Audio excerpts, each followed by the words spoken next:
know it's love until it's taught to hate. And it don't matter about your class, your gender, or your race. The energy you emanate could be the difference between you getting lemons or lemonade. Either way, when you get a taste of the ways of the universe, mistakes be brought to light, you rectify and recognize all the ways that you can learn. Sometimes the process hurts, but we gotta process pain. Cause hurt people, time to grow from change. We need to heal from trauma, we need really problems.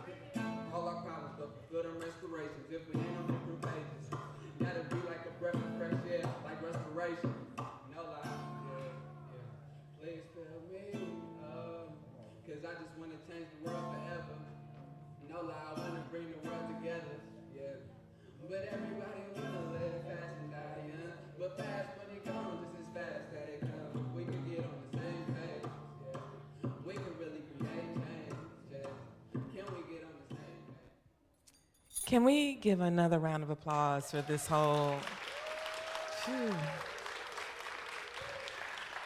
My whole little crew over here were just thinking something bad was going to happen to Rasan. We were like, please let Rasan come home. Was anybody else stressed out? We were all like, Lord Jesus, Rasan, please let Rasan come home. Okay. My name is Omi Sade Bernie Scott, and I have the great honor of being able to moderate a very quick but potent talkback with the filmmaker. So I would like to ask Rosita Cox and Frederick Murphy and Kimberly Knight to make their way to the stage. There we go. Is Frederick going to join us?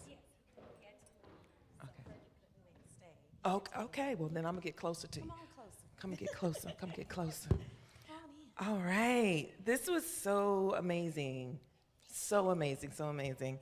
And I was sitting there thinking about both of your films, and I always think that whenever you are embarking on a creative project that's so close to who you are and your ancestry, that there are different things that kind of motivate. There's an origin story for even beginning this project.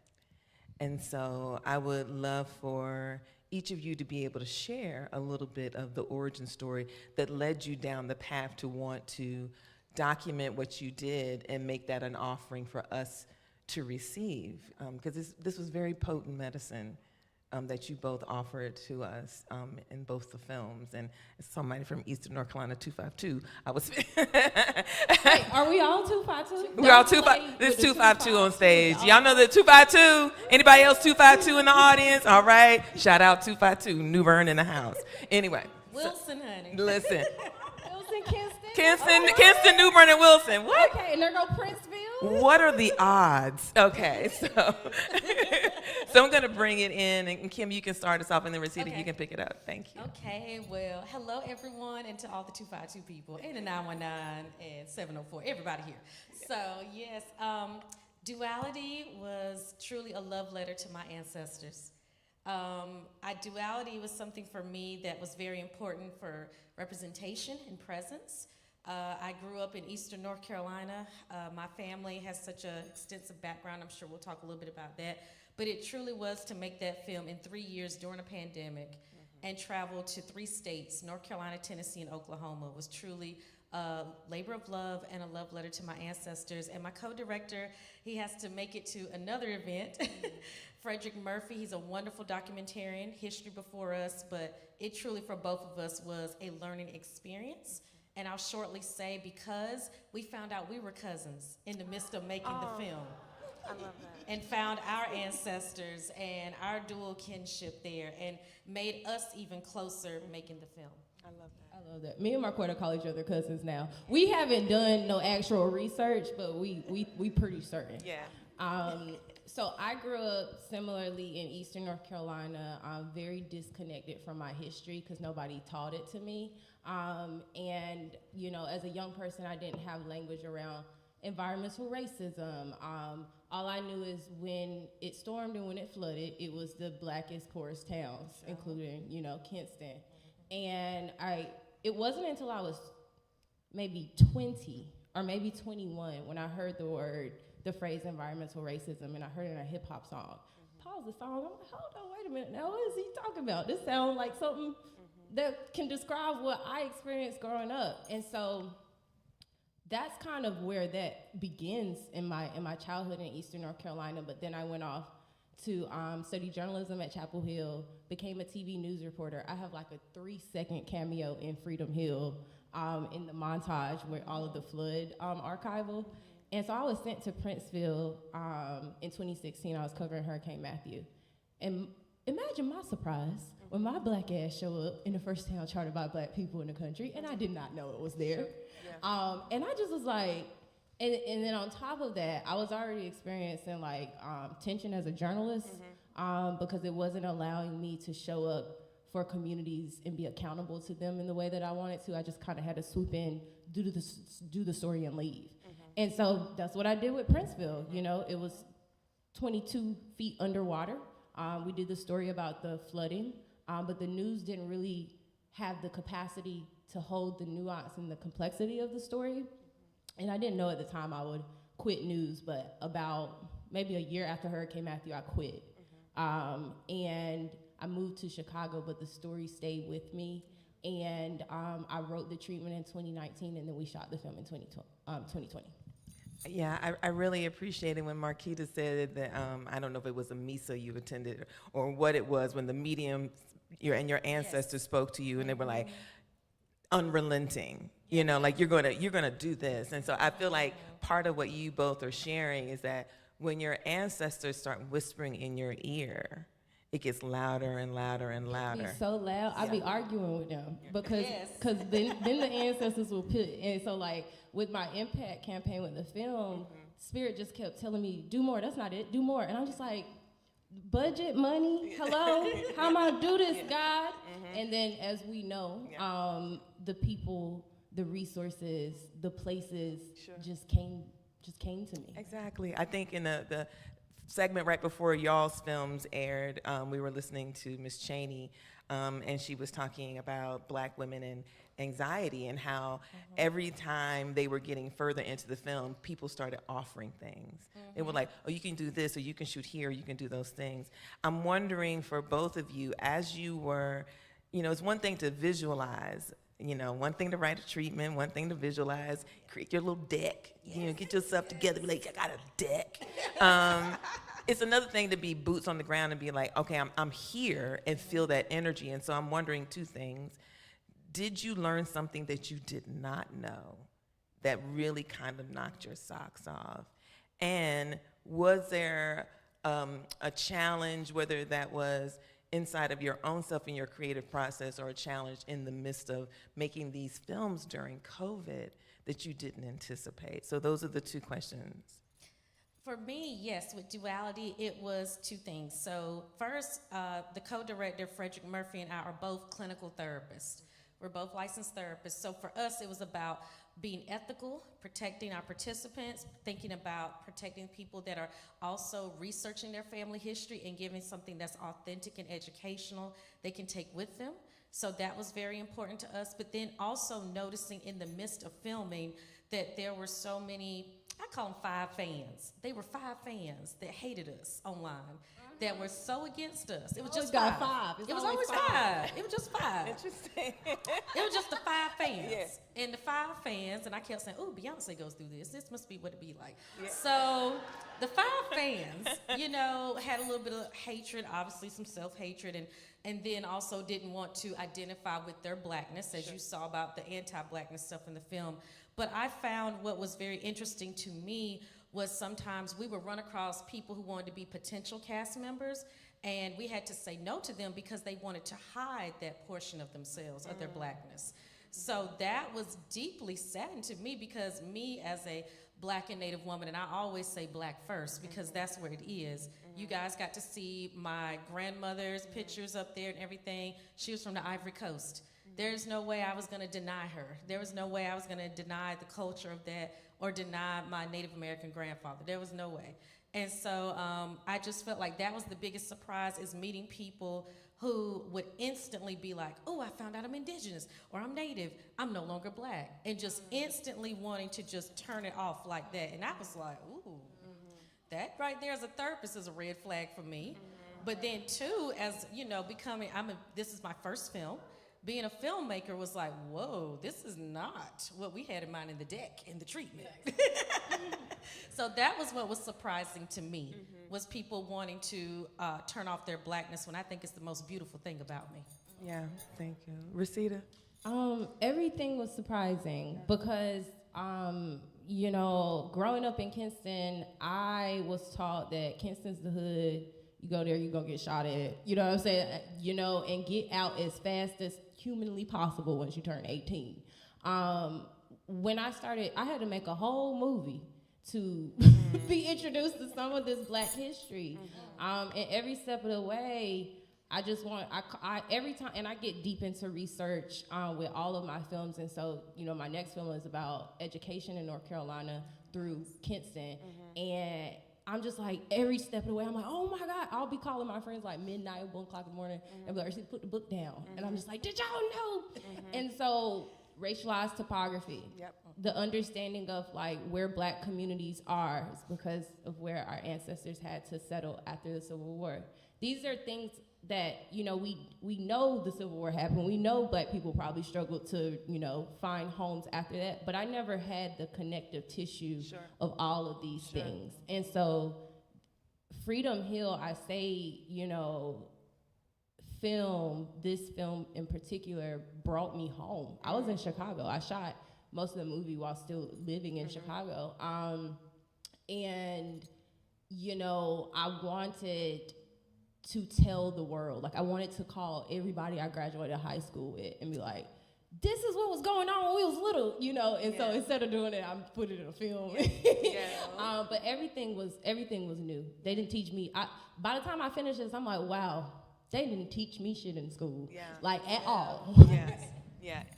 And it's the importance that I love that in both of your films there was also this intergenerational piece that's so critical, and when we lose that intergenerational piece, we lose those stories. We lose the stuff that they don't teach us in school, and so I was really glad to see that. I'm very curious about what's next for you all. I mean, like, this is your first venture in filmmaking. This is your first venture in filmmaking. I'm hoping it is very much not your last. Not at all. Because it's so beautifully done. So what's next for you? For me, well, we're doing screenings all throughout this year, so we're doing lots of screenings. So, of course, we'll talk later about where you can follow and see about all that. But also, we're gearing up for part 2 of Duality. Because, so we're in that process now about what that will look like later in the year to begin filming. But I know a big focal point, and I'll give a little spoiler here. I know, right? Exclusive.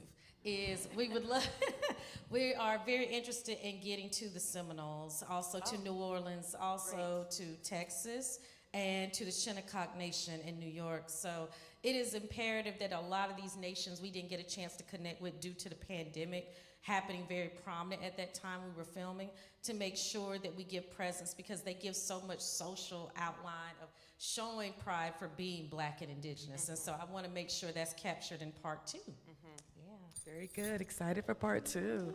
All right. How much time we got? I'm working on a million different things. Not much more, because I do want to like open the floor for at least 2 questions. Gotcha. Okay, cool. I'll reduce it. So I am developing my first feature called Basketball Heaven, which is based in my hometown, Kinston, North Carolina. Single greatest producer of NBA talent in the world per capita, but it's an exploration of the community members, the mentors who have paved the way for legends to continue to like thrive in our communities.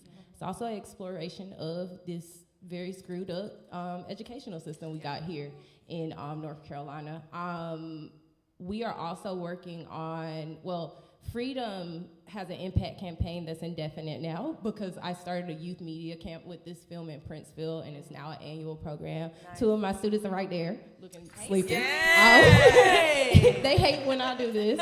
And so we are getting ready for the 3rd annual Freedom Hill Youth Media Camp, which has also now become an official program of Marquetta's nonprofit, Freedom.org.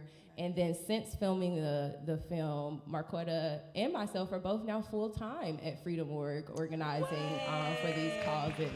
And So we're working, Freedom.org is working on kind of a follow-up to Freedom Hill, but it is going to look into the levee systems in North Carolina. Yes. And how they were built flawed. And so that's a film we're working on, and then we're also going to do a film co-directed by Alexis Bell over here on Kendrick, the black farmer that you saw. Oh, yeah. Yeah, so exploration of, there are so many black farms in Eastern North Carolina, Yes. I don't people Yes, there realize are. it. So all of those things. It's very That'd be exciting. great. I'm going to check in with you later because, I'm from New Bern, and when Hurricane Florence happened, my eldest sister had to be boat evacuated, and so we ended up going home and doing a lot of Wilson recovery did work. too. And Jade Wilson, who is a local photojournalist and visual artist, collected film footage for us in Duffyfield, which is like the black neighborhood where my family's from for 7 generations in New Bern. So I would love to connect with you on that. And Marquetta, you read the government official for filth. We were, our little, this contingent over here was like, I know that's right. We were also very supportive of the Muskegee sister. What was her name? Oh, a soror, Rhonda Grayson. Listen, My and the attorney's name was what? Demario. Demario Solomon Simmons. Yeah. Don't play with her. Don't play with her. No. She was not playing We will around. see her in 2 And- weeks in Oklahoma. I'll be there. Yeah, Screened, and I'm so please excited. tell her we love her because I she's will. fantastic. She can say that. She She meant can. that. So I want to, before I give you all an opportunity to tell people where they can follow you and all that other groovy stuff, I want to open the floor for a couple of questions just to give people a chance because I know it's getting late in the hour and I want to make that available. So anybody have any questions? And I see Tyra with the handy microphone. So, And I'm also from Kinston, North Carolina. listen, 2x2. Thank you. We taking over. We Yeah, are we are. taking over. Yes. You should know this. Yes. Oh, Here we go. Question. Hi, y'all. Also from 252 Greenville. Hey. Thank y'all for these stories. They were just so powerful and beautiful. You had mentioned this youth media campaign, and I'm curious, because of so much of the history that you all have here, kind of what you have in mind for how a lot of these messages can continue to be imparted to young folks, especially in the eastern part of the state. Yeah, so I know for me, I have a nonprofit called Black Indians NC. And so the beauty of it is that I do a lot of community awareness with tribal communities in North Carolina as well as with different historically black communities in North Carolina to help support people in knowing about awareness and connection, but also giving people the opportunity to tell their story. And so there is going to be a lot more. A lot of the people you saw in the film are also people that I've known for many years on what we call the powwow circuit. If you've ever been to a Native American powwow, then on the powwow circuit, I've been on it since I was 5 years old. And a girl is turning 43 in July, okay? So it's been a long time. I was a jingle dress dancer, say that 3 times. But because of that, I'm big on representation for youth, because when I was a young girl, similar to how Melanie Fish talked about, you know, you were disconnected from a lot of things. And so unfortunately, when people would see you, they would think, how do you know about your language, your culture, your interests, all these things, and you look the way that you do? Thinking that it couldn't have been already passed down to me. So I'm big on representation, staying with our youth, and so I do work with a lot of Native youth around the community here in North Carolina. So the Impact Camp was supposed to run for 1 year, and I can't get rid of them in a lovingly way. They were all like, we had so much fun. What time we come back next summer? And I'm like, okay, so I guess we gotta figure this out. So it's gonna go, you know, as long as we can make it go. I want to retire sometime, you know, soon. and I want these children to run the camp. Right. And so that's the idea, you know, it is to pass it down and so that it can be a permanent fixture in the community. And that's what's so beautiful about the partnership with Freedom.org. They're a permanent fixture in the community. The camp is a part of that organization. It's not going anywhere.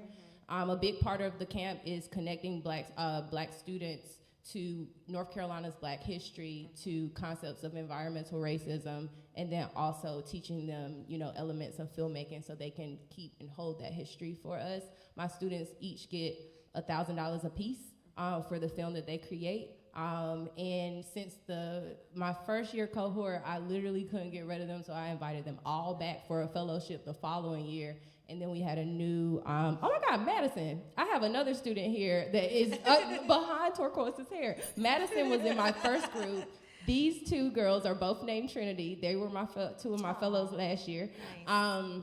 And with Basketball Heaven, I'm creating a 4-year media program which will matriculate through Kinston High School with a group of students. Great. They'll graduate with the credit on a major film and hopefully ready to enter the industry as filmmakers, and they can bypass college if they so please. So, just finding creative ways to build in, because what's important for me is when I was growing up in Kinston, like I said, there were no independent filmmakers walking around. Sure. When I said I wanted to be a storyteller, they said, take your butt down there to the newspaper. Mm-hmm. And that's what I did. And then I became a journalist, and then I got on the side of the road reporting breaking news, and I'm like, this is not what I meant. Mm-hmm. And so it's important for, me to, what I learned, being away for some time and coming back and to give that to the baby Rasitas that are running around. So that's right, all the baby Rasitas. Do we have one more question before we wrap this up? Oh, over here, yes. Hello, my name is Eldrin, and first thank you both for your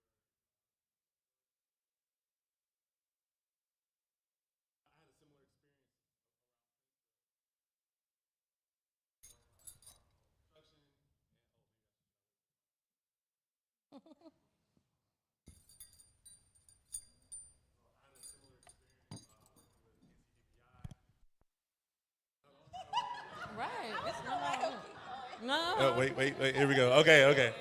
I had a similar experience around Princeville, where I was there on assignment, and I hadn't really known the deep history. When I went there, I wanted to learn a lot more. I got to meet Marquetta. I did my dissertation on Princeville.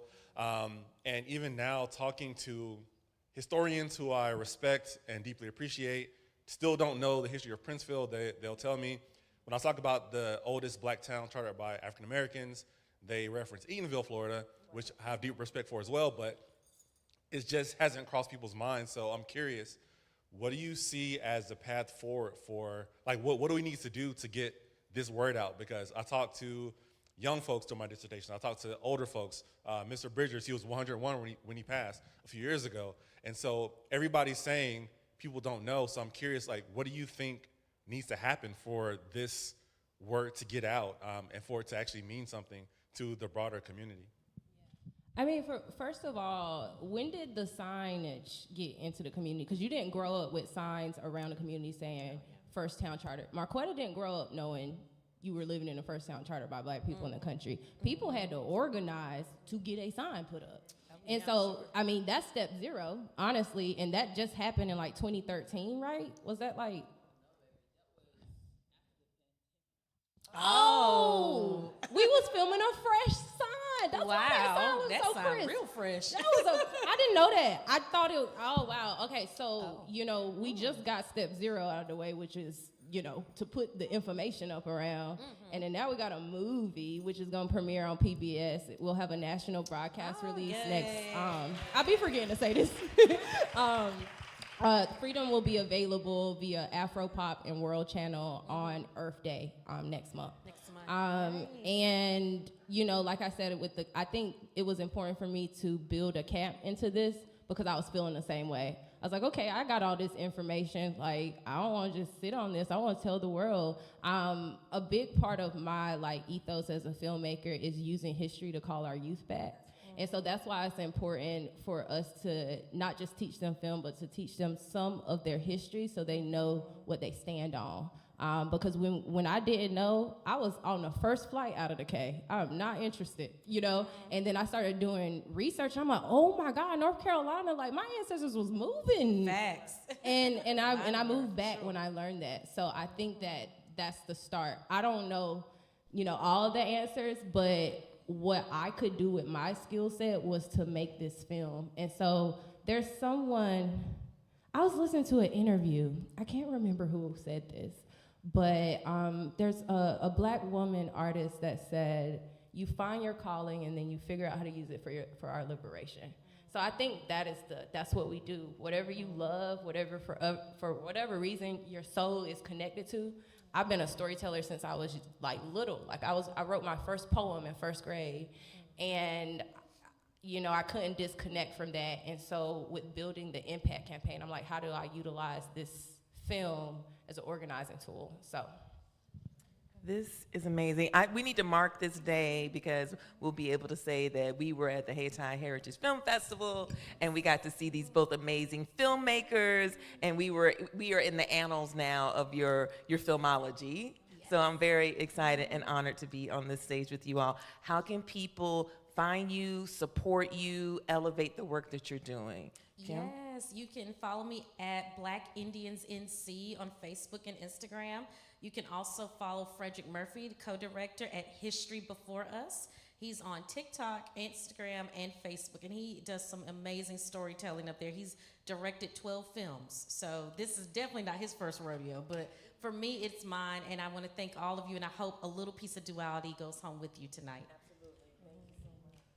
Freedom's website is thefreedomhilldoc.com. You can find all the information about the camp. We're about to release the applications for this summer in the next couple of weeks.